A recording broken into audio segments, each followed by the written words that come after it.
अमृतवेलच्या काव्यांजली ह्या विशेष भागामध्ये आपल्या सर्वांचं स्वागत. अमृतवेलच्या येणाऱ्या काही भागांमध्ये आपण कुसुमाग्रज, आरती प्रभू, कवी ग्रेस, शांता शेळके अशा नामवंत कवींच्या कवितांचं सादरीकरण आणि रसग्रहण ऐकणार आहात, पाहणार आहात. सुप्रसिद्ध कवी बाबा बोरकरांच्या कवितांची ही पहिली काव्यांजली रसिकांना अर्पण. माझ्या गोव्याच्या भूमीत गड्या नारळ मधाचे, माझ्या गोव्याच्या भूमीत गड्या नारळ मधाचे, कड्या कपारी मधोनी घट फुटती दुधाचे. माझ्या गोव्याच्या भूमीत आंब्या फणसांची रास, फुली फळांचे पाझर, फळी फुलांचे सुवास. माझ्या गोव्याच्या भूमीत चाफा पानाविण फुले, चाफा पानाविण फुले. भोळा भाबडा शालीन भाव, शब्दाविण बोले, भाव शब्दाविण बोले. माझ्या गोव्याच्या भूमीत सागरात खेळे चांदी, सागरात खेळे चांदी. आतिथ्याची अगत्याची साऱ्या षड्रसांची नांदी. माझ्या गोव्याच्या भूमीत गड्या साळी चारे भात, वाढी आईच्या मायेने सोन केवड्याचा हात, सोन केवड्याचा हात. अमृतवेल या कार्यक्रमात श्रोत्यांचं मनपूर्वक स्वागत. कविवर्य बाबा बोरकर यांची जन्मशताब्दी नुकतीच साजरी झाली.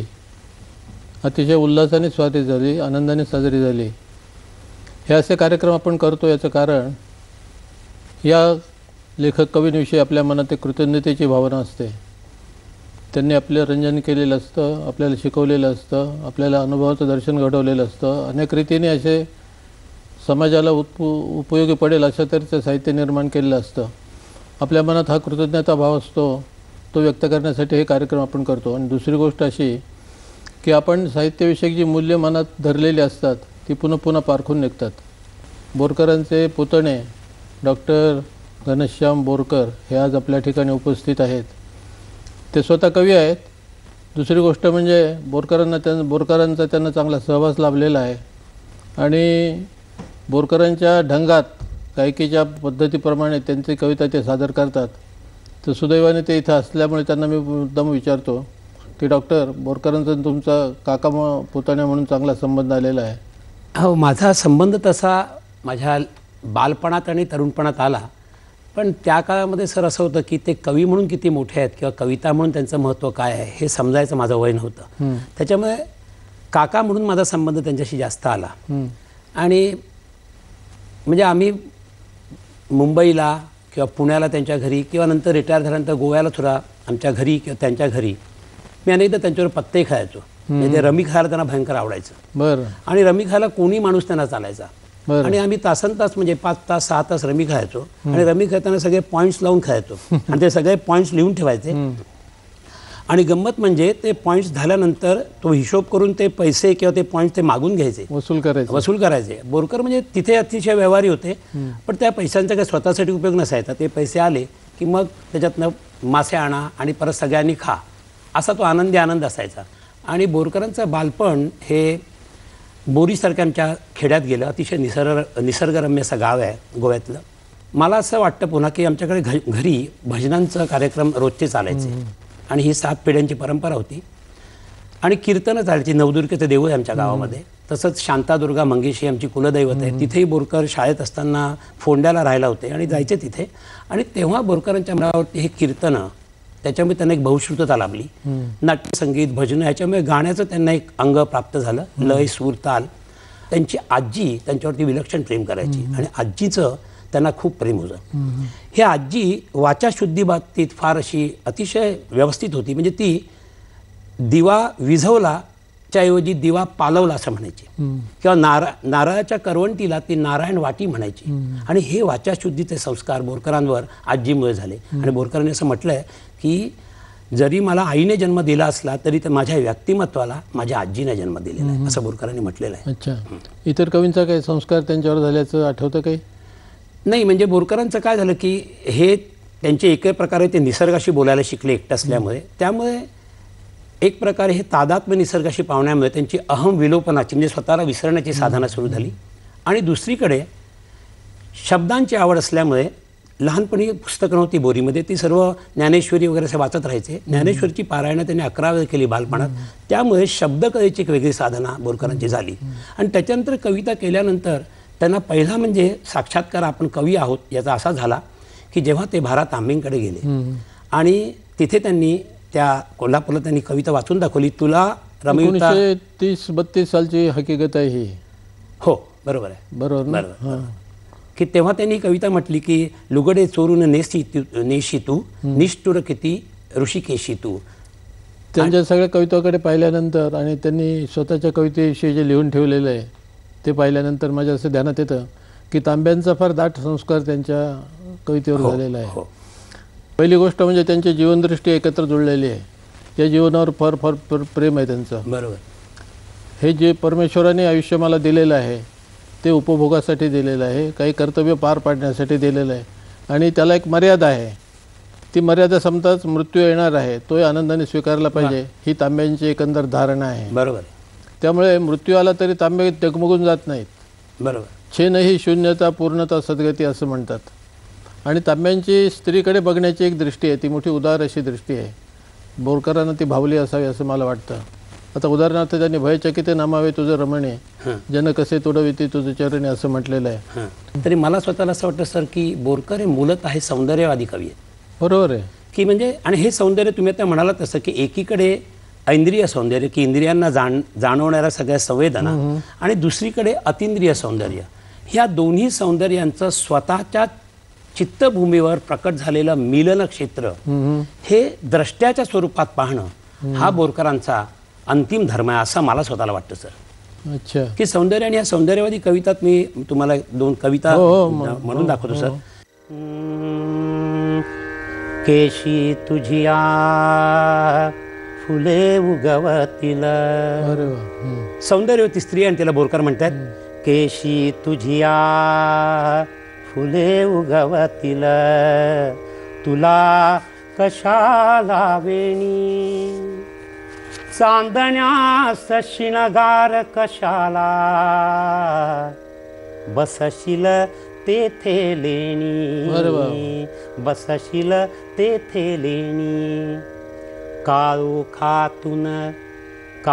खातून निळ फुलवशील चमेलीत वनवाटा तळमळणाऱ्या पुरणीवरण फेन मोगरी लाटा पहाटशी तू अमल निरागस संधे परिसही भोरी जुन्याच ओळी गुणगुणताना जमतील सोन पिसोरी जमतील सोन पिसोरी. आणि सर इथे ही कविता सौंदर्याचं वर्णन करता करता दिव्यत्वाकडे कशी जाते बघा. म्हणजे बोरकर इथे आधी त्या स्त्रीचं रूपलावण्य सांगतात, मग तिचं भावलावण्य सांगतात आणि आता त्या स्त्रीमधल्या अरूपाचं ते दर्शन देतात. स्त्रीमधल्या देवता स्वरूपाविषयी बोलत आहेत. पुढचं कडं बघा कसं आहे. तुझी पावले भिडता येईल तीर्थका पाण्याला. तुझी पावले भिडता येईल तीर्थका पाण्याला तुझ्या स्वरांच्या स्पर्शे येईल अर्थ नवा गाण्याला अर्थ नवा गाण्याला. वाळूतील ही तृणपात्याशी तुझे कोवळे नाते वाळूतील ही तृणपात्याशी तुझे कोवळे नाते तुझ्या दिठीने क्षितिजीचेही अभ्र वितळुनी जाते अभ्र वितळुनी जाते. आणि मग तिला विचारतायत अशा तुला का हवे प्रसाधन अशा तुला का हवे प्रसाधन तूच तुझे ग लेणी. अशा तुला का हवे प्रसाधन तूच तुझे ग लेणे तुला पाहिल्यामुळे आमुचे कृतार्थ इथले येणे, कृतार्थ इथले येणे. ही आणि बोरकरांना सौंदर्य हे स्त्रीमध्ये दिसतं असं नाही, निसर्गात दिसतं असं नाही, तर लहानशा गोष्टीत ते दिसतं. बांगड्यामध्ये सुद्धा त्यांना सुंदरता दिसते. बोरकर असं म्हणतात की श्रावण महिन्यात त्यांच्या घरी म्हणजे बोरीला कासार यायचा आणि तेव्हा बायका श्रावण महिन्यातच काचेच्या बांगड्या बदलायच्या. तर ह्या बांगड्यांच्या निरनिराळ्या रंगांचं सौंदर्य, भारतीय संस्कृतीचं सौंदर्य आणि ह्या काचेच्या बांगड्यांचं स्त्रीच्या भावविश्वातलं स्थान, त्याचं सौंदर्य, हे सगळ्या छोट्याशा बांगड्यातनं बोरकर कसं सांगतात बघा सर.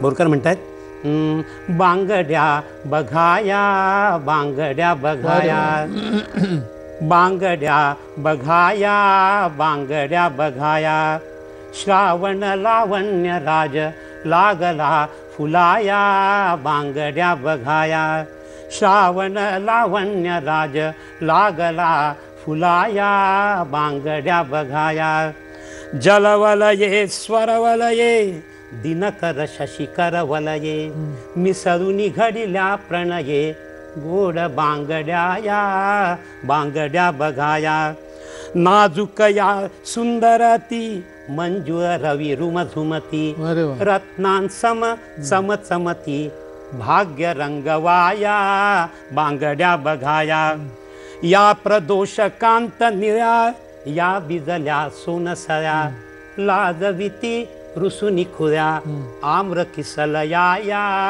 म्हणजे आम्र किसले, आंब्याची कोळी पालवी आहे, त्याच्यापेक्षाही त्या रंगाला या पिवळ्या सोनसळ्या बांगड्या लाजवत आहेत. लाजविती रुसुनी खुऱ्या, आम्र किसलया, बांगड्या बघाया, नवयुवती का भिडस्त भरून घ्या त्वरे स्वहस्त, नवयुवती का भिडस्त भरून घ्या त्वरे स्वहस्त, वाजवूनी तरुण मस्त चरणी लोळवाया, बांगड्या बघाया.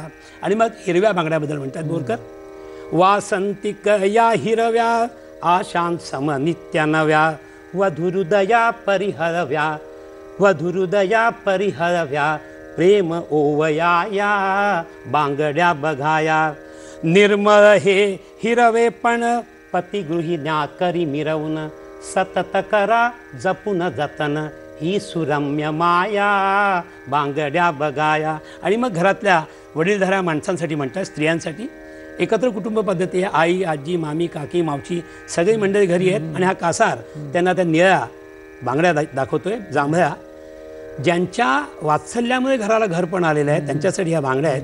क्षितिजा परी या जांभूळ, जलदा परी या श्यामल, वत्सलया गंगेतील सांध्य मेघ छाया, बांगड्या बघाया, या माऊली अपुल्यास्तव, वरजांचा सुख संभव, करजांचा दे गौरव वैश्वदेवराया, बांगड्या बघाया. आणि मग बोरकर सगळ्यांना बोलत आहेत, ये कन्ये ये दुहिते अपरिणिते ललित लते, ये कन्ये ये दुहिते अपरिणिते ललित लते, ये कांते ये माते सुभग साज न्याया, बांगड्या बघाया, श्रावण लावण्य राज लागला फुलाया, बांगड्या बघाया, बांगड्या बघाया, बांगड्या बघाया.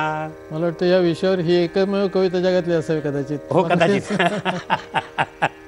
हे जे आता तुम्ही गायलं सगळं, हे कुठून उचललं? ते असंच गात असत? हे बोरकरांचीच चाल आहे आणि बोरकर असेच गायचे. बोरकरांचं संगीताचं शिक्षण झालेलं होतं? नाही सर, बोरकरांचं म्हणजे गंमत अशी आहे की बोरकरांना शास्त्रीय संगीताचं शिक्षण काही झालेलं होतं असं मला वाटत नाही. बरं. आणि झालेलं नव्हतं. परंतु जसं मगाशी म्हटलं की गोव्यामध्ये मुळातच भजन नाट्यसंगीत याची परंपरा आहे आणि हे खूप त्यांच्या कानावर पडलं, घरात पडलंच पण देवळामध्ये पण पडलं आणि हे संस्कार कुठेतरी खोल आतवर त्यांच्यात रुजले असणार. एक मूलभूत त्यांचे मामा कुरचडकर होते, ते चांगले गायक होते. सो जिनेटिकली किंवा अनुवंशिकतेने तो गुण त्यांच्याकडे आला असेल, पण त्याही पलीकडे बोरीतले, गावातले, गोव्यातले संस्कार यांनी त्यांचा हा पिंड घडवला. त्यापूर्वी मला एक प्रश्न असं विचारायचा आहे की हे वेगवेगळे रागाचे तुकडे ते कसे उमफत असत एकाच कवितेत? बरं, सांगतो मी तुम्हाला. आता हे बघा, ही कविता आहे. गोव्यात भजनाची अशी परंपरा आहे की गोव्यात लोकांना असं आवडत नाही की भजन एकाच रागात म्हटलेलं, ते ध्रुवपद एका रागात म्हणतात, मग अंतरा दुसऱ्या रागात पहिला